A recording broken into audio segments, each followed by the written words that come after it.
Your individual health as a Muslim, your imani spiritual state and mind, is very much connected to the health of the ummah. Because the ummah is made up of nations. Nations are made up of cities. Cities are made up of towns. Towns are made up of streets. Streets are made up of households. Households are made up of individuals. So my health and your health as a Muslim, and my habits and your habits as a Muslim, and the way I trade and you trade as Muslims is connected to the overall health of the ummah. So it's time to sacrifice something. It's time to drop something haram in your life.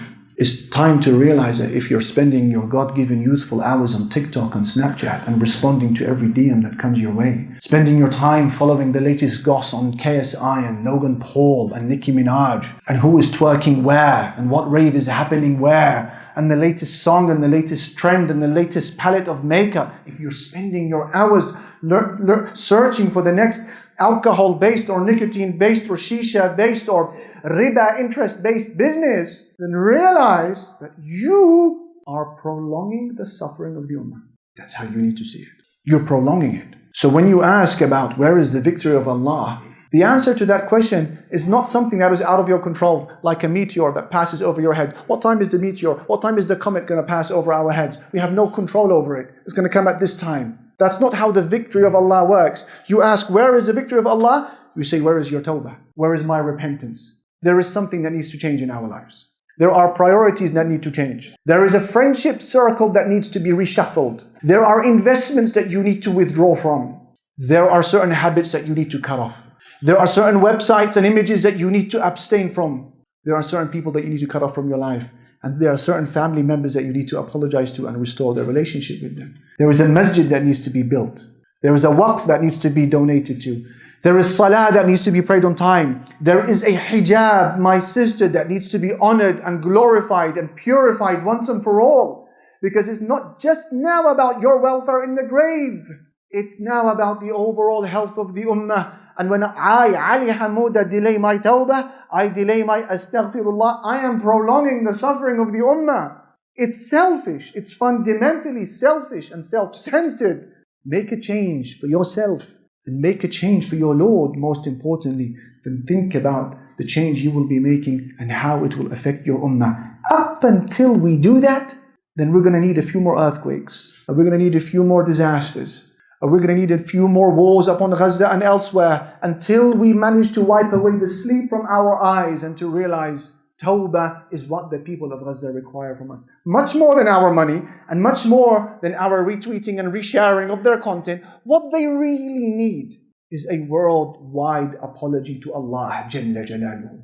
And that's something within my hands and that's something within yours. Beware of being that man, that woman who reshares good content online and then you tap your chest and you sleep well that night thinking, I've supported the cause of Palestine. No, you haven't. And if I delay my tawbah for one extra day, then I put myself on the list of betrayers who have betrayed this ummah. Don't be that man. Don't be that woman, my brothers and sisters. Few messages, 60 seconds, and I leave you with this. Takeaway messages. Number one, progress, more often than not, is non-linear. Progress is rarely a straight line. So I don't want you to confuse any outcome of this war in Gaza with failure. Remember that. Message number two, when you are seeing those battered and bruised martyrs being pulled out of the rubble, beware of despairing and remember that they are not suffering anymore, despite what they look like. And they are in a place of comfort and happiness and forgiveness. And had they been given the choice now, they would not choose your company over the company of Allah. Those wives would not want to be back with their husbands. Those husbands don't want to be back with their wives. Those children don't want to be reunited with their families in dunya because they are with who? إِنَّ الْمُتَّقِينَ فِي جَنَّاتٍ وَنَهَرٍ فِي مَقْعَدِ صِدْقٍ عِنْدَ مَلِيكٍ مُقْتَدِرٍ. Allah said the people of piety will be amidst gardens and springs in a seating of honor next to a sovereign and capable king. Will they exchange that with me and us? They are happy where they are despite those battered and bruised martyrs that you see coming out of the rubble. That's message number two. Message number three, this universe belongs to Allah. The land is His, the sky is His, the decree is His, the creation are His, the command is His, the first and last is His. So beware of objecting at the decree of Allah. He manages us, His creation, as He wills. Beware of objecting at the decisions of Allah.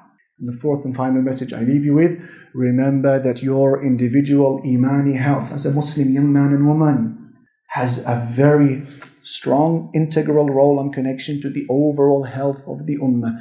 Don't be that person who prolongs the suffering of this ummah, and make your ultimate contribution a tawbah that you offer to Allah subhanahu wa ta'ala. We ask Allah Almighty to forgive us. We ask Allah Almighty to liberate Al-Masjid Al-Aqsa and Palestine and all of the lands of the Muslims. Walhamdulillahi Rabbil Alamin.